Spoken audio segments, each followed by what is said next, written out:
सत्साई विनोद दास भगत जी।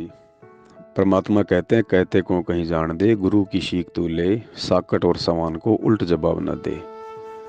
अगर वो सही होते तो उनको मिर्ची क्यों लग रही है भगत जी? अगर वो सही हैं तो उनको मिर्ची क्यों लग रही है? परमात्मा ने क्या कहा एक सत्संग में कि अगर किसी गोरी लड़की को गोरी कहा जाए, किसी गोरी लड़की को यदि काली कहा जाए, वो नाराज नहीं होती, और काली को काली कह दो नाराज हो जाएगी।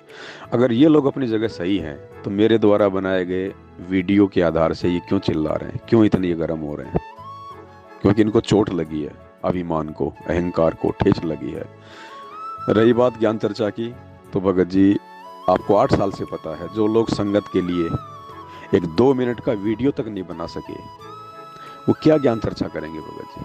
क्या ज्ञान चर्चा करेंगे? वो कभी किसी भगत का 50 भाइयों के बीच में बैठ के एक संघ का समाधान नहीं कर सके, वो क्या ज्ञान चर्चा करेंगे भगत जी? संघ का समाधान में जो एक शब्द नहीं लिख सके, वो क्या ज्ञान चर्चा करेंगे?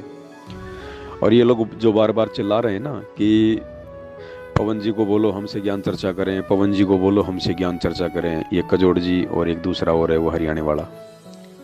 भगत जी इनको अच्छे से पता है कि वर्तमान में पवन भगत जी की छोटी सी एक मजबूरी आन पड़ी है, वरना इनकी तो छोड़ो भगत जी, इनके बाप दादाओं में हिम्मत नहीं है जो ये शब्द कह सके कि हम पवन भगत जी के साथ में ज्ञान चर्चा करेंगे, हमें जगह बताओ।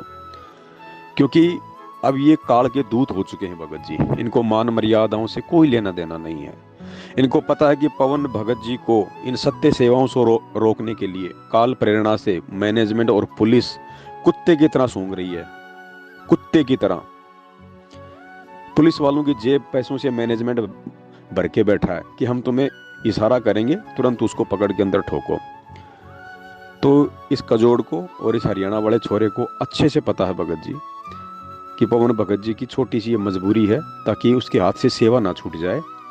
अगर हम ऐसी कोई बात कहेंगे कि भाई इकट्ठे हो जाओ एक जगह, चर्चा करेंगे, लाइव ज्ञान चर्चा करेंगे, और पवन भगत जी ने यदि हाँ भर ली तो वो आएगा, और आएगा उससे पहले ये मैनेजमेंट को सूचना कर देंगे भगत जी कि भाई तुम्हारा शिकार आ रहा है।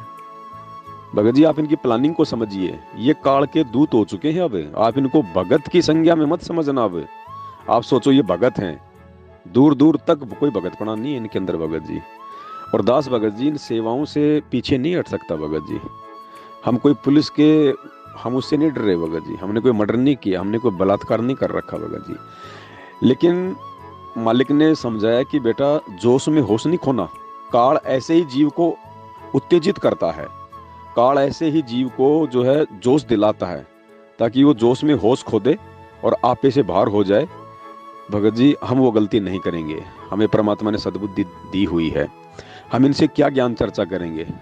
जिनको गय की परिभाषा का नहीं पता, वो ज्ञान चर्चा क्या करेंगे भगत जी?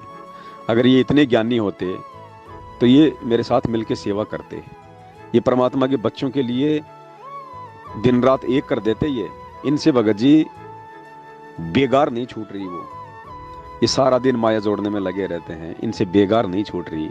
4 दिन ये अपना काम धंधा छोड़ के सेवाओं में नहीं जा सके, 4 साल हो गई। भगत समाज के लिए 1-2 मिनट का वीडियो नहीं बना सके, ये क्या ज्ञान चर्चा करेंगे? ये आप इनकी प्लानिंग को समझिए बड़े भाई। और हमें कोई फर्क थोड़ी पड़ता है, ये तो दास की जिम्मेदारी है। कल को अगर और कोई भाई साथ संगति से आउट होगा तो संगत को बताना मेरी जिम्मेदारी है। मैंने तो नॉर्मल तरीके से बताया, बाकी ये लोग कुछ नहीं बिगाड़ सकते, ये केवल अपना बिगाड़ सकते हैं। परमात्मा के बच्चों को कुछ नहीं बिगाड़ सकते। इनको तो परमात्मा ने बाहर निकालना था, क्योंकि ये गंदगी है भगत जी। और ऐसी गंदगी तो आए दिन निकलेगी भगत जी, आए दिन। नॉर्मल सी बात है ये तो। वो चिल्ला इसलिए रहे हैं कि उनको दर्द हो रहा है। उन्होंने जो सोचा था कि हम पवन दास से दूर होके, जैसे रामचंद्र ने सोचा था कभी, जैसे कभी संजय ने सोचा था कि हम पवन दास से दूर होके पवन दास की तरह हम भी अपना एक अलग से एक सिस्टम खड़ा कर देंगे, संगत हमारे भी पीछे लग जाएगी। अरे पवन दास ने अगर ये सोचा होता कि संगत मेरे पीछे लग जाएगी, परमात्मा कब का मेरे पीछे लात मार चुका होता। पवन दास ने केवल अपना शिष्य धर्म निभाने के लिए अपने भाई बहनों को समझाना शुरू किया था, मालिक के आशीर्वाद से। मान बढ़ाई के लिए नहीं, अहंकार के लिए नहीं, पब्लिसिटी के लिए नहीं। और जो मान बढ़ाई, अहंकार और पब्लिसिटी के लिए ऐसा करेगा, देख लो आज भगत जी इनको। अब ये चिल्ला रहे हैं उस रामचंद्र की तरह 5 व्यक्ति भी इनके समर्थन में नहीं आएंगे, और जो 5 व्यक्ति भी आएंगे वो भी इनके जैसे अपने अपने कर्म फोड़ होंगे। और भगत जी अब ये लोग प्रथम नाम में हैं। आप जानते हो ना परमात्मा ने क्या कहा सत्संग में कि 5 साल तक तो हम ये भी नहीं मानते कि कोई व्यक्ति जो है वो भगत बन गया। अगर 5 साल कोई व्यक्ति अगर पकड़ जाता है इस मार्ग पे ज्ञान आधार से 3 साल या 5 साल, तो मान के हम चलते हैं कि वो भगत बन गया, यानी परमात्मा ने उसका हाथ पकड़ लिया। उसने हाथ नहीं पकड़ा परमात्मा का, परमात्मा ने उसका हाथ पकड़ लिया। तो भगत जी इनकी बातों को सुन के आहत ना हो भगत जी, नॉर्मल सी बात है। ऐसे तो 6 साल से मैं देख रहा हूँ, 7 साल से इनके जैसे ना जाने कितने गए कितने आए भगत जी। हमें परमात्मा ने जो मार्ग दिया है हमने उस मार्ग पे आगे बढ़ना है। काल हमारे को विचलित करने का प्रयास करेगा भगत जी, उसका यही दाव है और कोई दाव नहीं है उसका। तो हमने तो उसकी सूक्ष्म चाल को पकड़ना है जो परमात्मा ने आशीर्वाद दे के हमें समझा रखा है। हमें अपनी भक्ति करनी है भगत जी। हम ऐसे कुतरों के पीछे अगर दौड़ते रहेंगे तो हम क्या भक्ति करेंगे। वही जैसे परमात्मा सत्संग में बताते हैं कि एक मेंढक था और मेंढक ने भगत जी जो है पहाड़ पे चढ़ना था। तो मेंढक ने जैसे पहाड़ पे चढ़ना शुरू किया तो दूसरे जो मेंढक थे वो चिल्लाने लग गए भगत जी कि तू नहीं चढ़ पाएगा और नहीं चढ़ पाएगा, तू मेंढकों का नाम बदनाम कर देगा, अरे तू मेंढक है, तू कहाँ पहाड़ पे चढ़ेगा, तेरी कहाँ औकात है। तो मेंढक होके पहाड़ पे चढ़ेगा। वो हंसने लगे, मतलब उसको ताना मारने लगे, व्यंग मारने लगे, उसका मनोबल जो है नीचे करने लगे। लेकिन भगत जी वो मेंढक था ना, वो पहाड़ पे वो चढ़ गया, पहाड़ पे चढ़ गया और फिर वापस आया नीचे। तो लोगों ने आश्चर्य से पूछा, यार तू पहाड़ पे कैसे चढ़ गया, तू पहाड़ पे कैसे चढ़ गया। बोले यार आप लोग मेरा इतना ज्यादा उत्साह वर्धन कर रहे थे तो मेरे अंदर जोश आ गया कि जब मेरे पीछे इतना बड़ा जन समूह है और लोग मेरे इतने सपोर्ट में हैं तो मैं क्यों नहीं चढ़ पाऊंगा। जो लोग कह रहे हैं कि तू चढ़ जाएगा, जैसे हनुमान जी अपनी शक्तियां भूल चुका था, समुद्र को पार नहीं कर पा रहा था, उड़ नहीं पा रहा था, तो फिर जामवंत ने उनको उनकी शक्तियां याद दिलाई, तो फिर वो जो है उन्होंने एक छलांग मारी और वो लंका पहुंच गए। तो उस मेंढक ने कहा कि भाई आप लोग मेरा इतना ज्यादा उत्साह वर्धन कर रहे थे, क्योंकि भगत जी वो जो मेंढक था ना वो बहरा था, वो कान से बहरा था, उसको सुनाई नहीं देता था। और उसने सोचा कि ये लोग जो है मुझे ये कह रहे हैं कि तू चढ़ सकता है, तू चढ़ सकता है, तेरे अंदर वो काबिलियत है, तू चढ़ सकता है। तो इसी प्रकार भगत जी हमने बहरा बनना पड़ेगा अगर इस भक्ति मार्ग में आगे बढ़ना है, तो इस परमात्मा को प्राप्त करना है, तो इस काल भगवान की सूक्ष्म चाल को समझ के इसके इस गढ़ को तोड़ना है। तो वरना ये काल तो अपने ये कजोड़ और ये राहुल और ये 2-4 ये इस तरह के बरसाती मेंढक ट्र ट्र करने के लिए भेजेगा, क्योंकि वो उसको पता है कि ये परमात्मा की आत्माएं पहाड़ पे चढ़ रही हैं, ये सतलोक की तरफ अपने कदम बढ़ा रही हैं, ये अध्यात्म में आगे बढ़ रही हैं साथ संगति के माध्यम से। इनको रोको, इनको तोड़ो, इनको विचलित करो। तो काल तो अपने बरसाती मेंढक भेजेगा ही भेजेगा भगत जी, हर 6 महीने में, हर 1 साल में। ये तो आते रहे, पहले भी आते रहे भगत जी, कोई पहली बार थोड़ी छटनी हो रही है, सैकड़ों की छटनी हो चुकी है भगत जी। तो काल तो अपने बरसाती मेंढक भेजेगा हमें विचलित करने के लिए, लेकिन भगत जी हमने बहरा बनना पड़ेगा, बहरा उस मेंढक की तरह हमने बहरा बनना पड़ेगा भगत जी। आज हमारे पिताजी, हमारे परमेश्वर बहरे बन के, दुनिया की गालियां खा के, दुनिया के व्यंग खा के भगत जी आज उन्होंने अपने बच्चों के लिए वो संघर्ष किया जिसकी बदौलत आज हम उस भगवान को पहचान पाए, आज हम उसकी शरण में हैं। भगत जी हमने अपने परमेश्वर के पद चिन्हों पे चलना है। ये सात संगति का बाग परमात्मा ने कितनी मेहनत से, 27 साल की मेहनत तो सतगुरु रामपाल जी भगवान की दिन रात एक कर दी उन्होंने, गालियां खा खा के, लोगों के लट खा खा के भगत जी, अपने परिवार वालों का धोखा खा खा के, मैनेजमेंट वालों की गलतियां सहन कर कर करके। और पिछले 8 साल से परमात्मा ने अपने सत्सेवक बच्चों को खड़ा किया है जो उसी प्रकार इन लोगों की गालियां खा रहे हैं, इनके लट खा रहे हैं, हर प्रकार के इनके जुल्म सहन कर रहे हैं। हम साथ संगति करते हैं, ये मारने के लिए आ जाते हैं, पुलिस वालों को ले लेके दौड़ा दौड़ा के मारते हैं, हम सहन कर रहे हैं ना भगत जी, हम उनका कोई प्रत्युत्तर नहीं दे रहे हैं ना, हम कोई गाली नहीं निकाल रहे हैं ना, हम भी उनकी तरह कोई मुकदमा नहीं कर रहे हैं ना। क्यों? क्योंकि हमें परमात्मा ने समझाया कि जिस प्रकार ये सब मेरे बच्चे हैं लेकिन काल की भांग पी के मेरा ही विरोध कर रहे हैं, उसी प्रकार ये तुम्हारे भाई बहन हैं और काल की भांग पी के ये तुम्हारा ही ये विरोध करेंगे। तो भगत जी घर में झगड़ा ठीक नहीं है, हम किसके खिलाफ मुकदमा करें, हम किसके खिलाफ क्या बोलें। इसलिए भगत जी हमने अपने बाप को देखते हुए ना कि उन काल के बरसाती मेंढकों को देखते हुए। हमने अपने बाप को देखते हुए चलना भगत जी, और ये तो हमेशा होता रहेगा। कल को जब ये परमात्मा जेल से बाहर आ जाएगा तब कौन सा पूरी दुनिया इनको परमात्मा मान लेगी भगत जी? ना मानने वाले तो उस समय भी नहीं मानेंगे, तो क्या जबरदस्ती मनवाएगा परमात्मा? तो भगत जी, इन काल प्रेरित लोगों के अपने कर्म हैं जो सात संगतियों से निकल के बकवाद कर रहे हैं। थोड़े दिन तो करेंगे, क्योंकि जिस वस्तु की इनको चाहत थी, जिस वस्तु के लिए, मान बढ़ाई के लिए, पब्लिसिटी के लिए ये सात संगति से जुड़े थे, जब वो चीज उनको नहीं मिलती है तो भगत जी दर्द तो होता ही है ना। तो थोड़ा बहुत दिन तो इनको अपनी भड़ास निकालने का मौका दो भगत जी।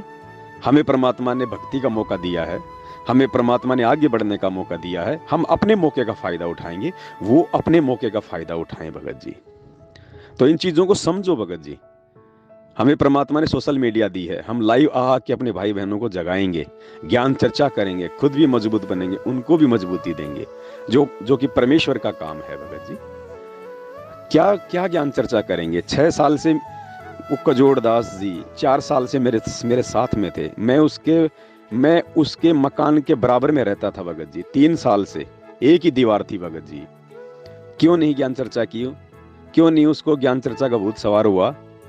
ये राहुल दास हरियाणा वाला, ये पिछले 6 महीने से मेरे साथ में था भगत जी, दिन रात। क्यों नहीं इसको ज्ञान चर्चा की याद आई भगत जी इसको? इसलिए भगत जी परमात्मा कहते हैं, काल को जीव कहीं नहीं माने और कोट सुने जो ज्ञाना, और जैसे लाख अग्नि में पिंगले और बिछुड़ते काट समाना।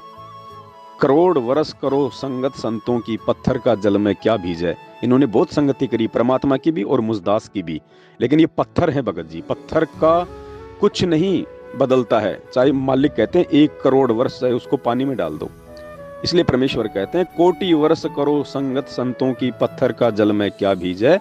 एक चंदन बण में रंग ला दे, पर बांस बिटंबी ना सीजे। तो मेरी सभी भाई बहनों से प्रार्थना है, मुझे परमात्मा ने सात संगति से इसलिए जोड़ा है कि मैं सात संगति से जुड़ के परमेश्वर के द्वारा प्राप्त ज्ञान को आधार बना के मैं अपने आत्मिक उत्थान के लिए निरंतर आगे बढ़ूं, ना कि मैं इस तरह के लोगों के पीछे लग के उनकी उआबाई का जवाब दे के अपना समय और समय से बर्बाद करूं। जिस भाई ने ऐसा करना है वो कर सकता है, किसी के ऊपर दबाव नहीं है भगत जी, सब स्वतंत्र हैं। सात संगति में किसी को जबरदस्ती पकड़ के रखने का विधान नहीं है भगत जी। सात संगति से अपनी स्वयं की सोच से जुड़ के वही आत्मा रहेगी जिसको परमात्मा की जो है भूख होगी, जिसको प्यास होगी। बकवादी आत्मा, किसी भी पॉइंट से बकवादी आत्मा सात संगति में जुड़ के रह ही नहीं पाएगी, क्योंकि सात संगति परमेश्वर का मानसरोवर है, और मानसरोवर में भगत जी केवल मोती होते हैं। मोती केवल हंसों की खुराक है, बगुलों की खुराक नहीं है। गलती से यदि कोई बगुला मानसरोवर पे आ भी गया तो भगत जी वो टिक नहीं पाएगा, क्योंकि मानसरोवर में मेंढक नहीं मिलते, बगुलों की खुराक नहीं है। तो ये जो बगुले जो आए दिन जो जा रहे हैं सात संगति से, इनको इनकी खुराक नहीं मिल रही सात संगति में, मान बढ़ाई की, इनको इज्जत नहीं मिल रही। तो भगत जी ये जाएंगे, और जाएंगे तो कौन सा भगत जी हमारे लिए मीठे मीठे गीत गा के जाएंगे, वो तो कड़वे वचन ही बोल के जाएंगे भगत जी। तो हमने इनके तरफ ध्यान नहीं देना, हमने अपने परमेश्वर के मिशन को ध्यान में रखना है। परमेश्वर के मिशन को ध्यान में रखना भगत जी। हमारी औकात परमेश्वर ने क्या बना दी उसको समझो भगत जी। हमारी औकात इन मेंढकों के साथ में लड़ने की नहीं है। हमारे को परमेश्वर ने हाथी बना दिया, और ये अभी काल के मेंढक हैं भगत जी। और हाथी कभी मेंढकों की तरफ नहीं देखता है भगत जी, ना उसकी वो ट्रैक्टर को सुनता है। तो आगे बढ़ो भगत जी। अगर परमात्मा इसी प्रकार से नकली संतों की, दुनिया वालों की ट्रैक्टर को सुनता भगत जी, आज हमें ये मोक्ष प्राप्ति का मार्ग नहीं मिलता। हमारा बाप भी मायूस होकर बैठ जाता, हमारा बाप भी मायूस होकर बैठ जाता कि मैं क्या करूं, मेरे विरोध में इतने लोग आ गए, कहां कहां करूं, क्या क्या करूं। गुरुजी को कितने लोग चिल्लाए ज्ञान चर्चा के लिए, और जब परमेश्वर ने ठीक के समय पे कहा कि आ जाओ ज्ञान चर्चा के लिए, एक भी आया क्या भगत जी? एक भी आया क्या? गुरुजी ने आसन तक लगा दिए थे बरवाला आश्रम में चारों शंकराचार्यों के, एक भी आया क्या? नहीं आया। और वैसे बहुत चिल्लाते थे। और आज जब गुरुजी जेल चले गए तो कितने लोग चिल्ला रहे? उस समय कोई नहीं आया जब गुरुजी थे, और जब आज गुरुजी चले गए तो मेंढक का बच्चा भी कह रहा है कि मेरे से करो ज्ञान चर्चा, मेरे से करो ज्ञान चर्चा। इसी प्रकार भगत जी, जब ये बरसाती मेंढक, ये काल के एजेंट, ये कजोड़ जी और राहुल जैसे, जब ये मेरे साथ में थे तब तो इनको याद भी नहीं आया ज्ञान चर्चा की। और आज जब इनको पता है कि आज पवन दास की एक छोटी सी मजबूरी आन पड़ी है, और पवनदास केवल भगत जी सेवा चाहता है। अगर मान लीजिए मैं जोश में होश खो के और अगर मैं ये काम मैं कर देता हूँ तो ये तो तुरंत ही तो मैनेजमेंट को सूचना देंगे कि आ गया तुम्हारा शिकार, आज वहां आ रहा है ज्ञान चर्चा के लिए। ये पुलिस वालों को बोल देंगे, 2 मिनट में आ जाएंगे, मेरे को अंदर जेल में बैठा देंगे, ठोक देंगे। भगत जी बताओ क्या मिल गया मुझे, क्या मिल गया? परमात्मा कह रहे हैं अरे गधे, क्यों तूने सेवाओं से तू पीछे हटा? क्या फायदा उठा लिया तूने उन काल एजेंटों के चक्कर में आके? अब बैठ जा जेल में, अब चक्की पीसता रह। अब तू यहाँ पे बाहर रहता, अपने भाई बहनों को समझाता, 2-4 सेवा करता, तेरे अच्छे कर्म बनते। क्या फायदा ले लिया अब तूने उनकी बातों में आके? तो भगत जी जैसे परमात्मा कहते ना कि रिंचक सा सुख और दुख पहाड़ सा, 2 मिनट का स्त्री पुरुष का सेज का सुख और फिर बच्चा पैदा होने के बाद में दुनिया भर का, पूरी जिंदगी का फिर वो दुख मोल ले लेता हो। इसलिए परमात्मा कहते हैं रिंचक सा सुख यानी थोड़ा सा सुख और दुख सुमेर समाना, पहाड़ के जैसा दुख हो जाता वो 2 मिनट का सेज, 2 मिनट की सेज का सुख।